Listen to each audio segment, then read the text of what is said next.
Kekaguman pertama saya kepada Indonesia ialah kerana mempunyai rakyat yang mempunyai semangat patriotik yang tinggi. Mudah-mudahan netizen Malaysia mulai paham apa yang sebetulnya kita perdebatkan. Semoga mereka mulai mengerti apa persoalan penting yang dipertahankan betul oleh rakyat Indonesia, yakni menyangkut bahasa Indonesia dan prinsip negara Indonesia. Sampai kiamat pun konsep bangsa Indonesia akan dipertahankan. Nama bahasa Indonesia juga tak mungkin ditambahi dengan label Melayu. Kalau ada propaganda ke arah itu, hal tersebut sebuah penghinaan dan ancaman serius bagi bangsa Indonesia. Kita mengerti bahwa kaum Melayu Malaysia mengalami kesulitan. Malaysia belum mampu membentuk satu bangsa dan satu bahasa. Kaum Melayu harus bersaing dengan kaum Cina dan India. Karena itu, kaum Melayu menciptakan konsep Melayu yang aneh itu. Semua orang pribumi disebut Melayu asalkan beragama Islam. Bahkan keturunan Arab dan India pun disebut Melayu. Konsep ini amat berbeda dengan prinsip negara Indonesia. Sangat berbeda dengan prinsip Bhinneka Tunggal Ika. Di Indonesia, orang Bugis tetaplah orang Bugis.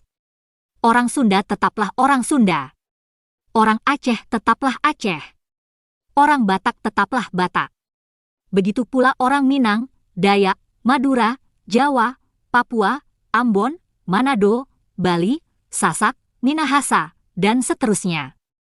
Berbeda-beda, tetapi tetap bersatu dan menjadi bangsa Indonesia, serta menjunjung tinggi bahasa Indonesia. Karena itulah, bagi orang Indonesia, konsep Melayu yang diterapkan di Malaysia sebetulnya menyesatkan. Jika diterapkan di Indonesia, konsep yang sesat itu akan menghancurkan budaya dan identitas suku di Nusantara. Konsep sesat seperti Melayunisasi, atau Jawanisasi, atau Batakisasi pasti akan ditolak. Bayangkan jika seluruh rakyat Indonesia dianggap sebagai kaum Bugis semua. Atau dianggap kaum Jawa semua, apakah mereka mau? Tapi kami tidak akan campur tangan urusan Malaysia. Yang kami persoalkan, dan selalu kami persoalkan adalah, konsep itu telah disebarkan ke Indonesia lewat propaganda. Semua suku dan budaya di Indonesia mau dianggap Melayu semuanya. Bahasa Indonesia pun mau diberi label Melayu. Bahkan, anak-anak sekolah di Malaysia hingga kini juga masih diajari konsep ilusi alam Melayu, yang memelayukan seluruh Nusantara. Kenapa kaum Melayu Malaysia menjadi sok paling Melayu? Bahkan orang Jawa di Malaysia pun menjadi sok paling Melayu di dunia. Padahal budaya dan bahasa Melayu pun asalnya dari Sumatera. Jadi orang Malaysia hanya meminjam budaya Melayu di Indonesia. Nah, selama propaganda Melayunisasi itu dilanjutkan, selama ilusi alam Melayu dipertahankan, maka selama itu pula perdebatan akan terus berlangsung. Dan jangan bayangkan, bangsa Indonesia akan diam saja menghadapi propaganda seperti itu. Kami akan melawan. Karena hal itu jelas mengusik konsep negara Indonesia dan mengusik bahasa Indonesia. Yang jadi pertanyaan adalah, kenapa sebagian pemimpin dan profesor Malaysia justru lebih bodoh ketimbang rakyat Malaysia sendiri?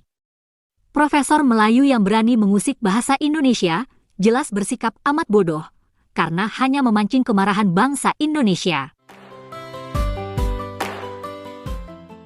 Padahal, banyak rakyat Malaysia yang paham betul mengenai Indonesia. Bahkan ada yang paham mengenai Bhinneka Tunggal Ika dan pentingnya bahasa Indonesia bagi bangsa Indonesia. Misalnya, seperti dalam video reaksi berikut ini. Dan semestinya pemimpin dan profesor Melayu Malaysia malu terhadap pendapat orang ini. Hai guys, jumpa lagi. Kali ini kita akan membahas YouTuber Malaysia yang rupanya amat paham mengenai Indonesia. Ia membahas mengenai sikap patriotik bangsa Indonesia, juga keunikan bangsa Indonesia yang tetap menghargai budaya setiap suku. Yuk kita langsung simak ya.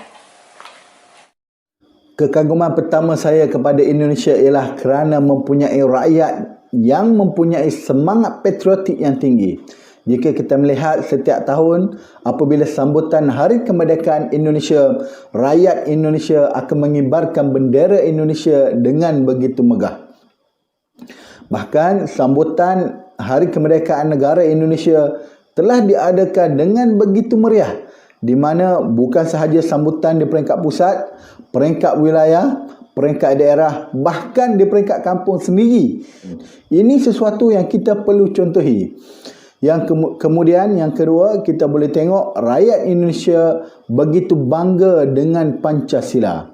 Berbeza dengan negara kita Malaysia, di mana rakyat Malaysia kebanyakannya langsung tidak mengingati rukun negara. Bahkan lebih malang, ada sebahagian kecil rakyat Malaysia sendiri tidak menguasai bahasa kebangsaan, sehinggakan di mahkamah mereka memerlukan penterjemah untuk menterjemahkan sendiri bahasa Melayu ke dalam bahasa ibunda mereka kerana mereka tidak faham langsung bahasa kebangsaan. Ini sangat malang bagi Malaysia, dan perkara ini berlaku kerana kurangnya semangat patriotik dalam diri rakyat Malaysia. Dan kalau kita tengok di Indonesia, bangsa-bangsa lain, orang Cina, orang India dan sebagainya, sekarang ini mereka mempraktikkan bahasa Indonesia dalam kehidupan mereka, walhal bahkan bercakap sesama ahli keluarga mereka. Okey, seterusnya kekaguman saya yang kedua ialah kerana Indonesia mempunyai pemimpin yang sangat tegas.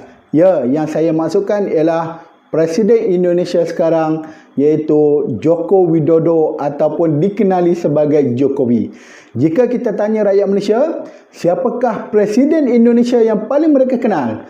Saya yakin pertama ialah Soekarno, yang kedua adalah Jokowi. Kekaguman yang ketiga saya kepada Indonesia ialah sikap rakyat Indonesia yang suka bekerja. Kalau kita tengok, ramai imigran ataupun pendatang ataupun pekerja yang datang bekerja di Malaysia. Namun, kebanyakan pekerja-pekerja tersebut adalah malas. Contoh yang jelas ialah Bangladesh. Ramai rakyat Bangladesh datang bekerja ke Malaysia, namun mereka ini selalu mendapatkan MC ataupun dalam erti kata lain cuba untuk ponteng kerja. Namun berbeza dengan orang Indonesia, mereka sangat rajin bekerja, dan kebanyakan pekerja-pekerja Indonesia tersebut ada yang sudah menjadi tuan ataupun toke dekat negara kita. Kekaguman saya kepada Indonesia nombor 4 ialah banyaknya ilmuwan yang lahir di Indonesia. Kita kena akui, memang kita Malaysia meninggalkan Indonesia jauh ke belakang dari segi pendidikan, terutamanya dalam bab prasarana dan juga kemudahan-kemudahan pendidikan yang ada di sekolah dan juga pusat pengajian tinggi di negara kita. Namun kita kena akui bahawa Indonesia banyak melahirkan ilmuwan dalam pelbagai bidang, antaranya muzik, sejarah, filologi dan juga sebagainya. Contoh yang jelas ialah Indonesia mempunyai seorang ilmuwan yang sangat hebat dalam bidang sejarah, iaitu Prof. Dr. Slamet Muljana, yang banyak mengkaji mengenai sejarah kerajaan Melayu, terutamanya kerajaan Kuntala, Suwarnabumi dan juga kerajaan Sriwijaya. Kekaguman kelima saya kepada Indonesia dan juga yang terakhir, iaitu orang Indonesia merupakan bangsa yang mementingkan asal-usul mereka. Contohnya, kita boleh lihat di Indonesia, orang Jawa bangga dengan pakaian Jawanya, bangga dengan bahasa Jawanya. Orang Bugis juga bangga dengan badiknya, bangga dengan pakaiannya, bangga dengan bahasanya. Begitu juga orang Makassar, orang Bali, orang Melayu Medan, orang Melayu Palembang, orang Melayu Jambi dan sebagainya. Mereka begitu bangga. Apabila berjumpa, antara soalan pertama yang mereka tanya ialah, awak asal daripada mana, daripada suku mana, daripada ras mana, daripada bangsa mana. Itu berbeza dengan kita di Malaysia, di mana di Malaysia orang Jawa itu Melayu, orang Melayu itu Melayu, orang Mandaling itu Mandaling, orang Bugis itu Melayu. Okey. Begitulah guys pendapat YouTuber Malaysia mengenai Indonesia. Andai kata pemimpin dan profesor Malaysia memiliki pemahaman seperti itu, mungkin tidak akan mengusik lagi bangsa dan bahasa Indonesia. Yang lebih celaka lagi jika Profesor Melayu Malaysia hanya pura-pura tidak paham. Jadi mereka mungkin dengan sengaja mengganggu bangsa dan negara kita. Terima kasih sudah menonton sajian kami, sampai jumpa lagi.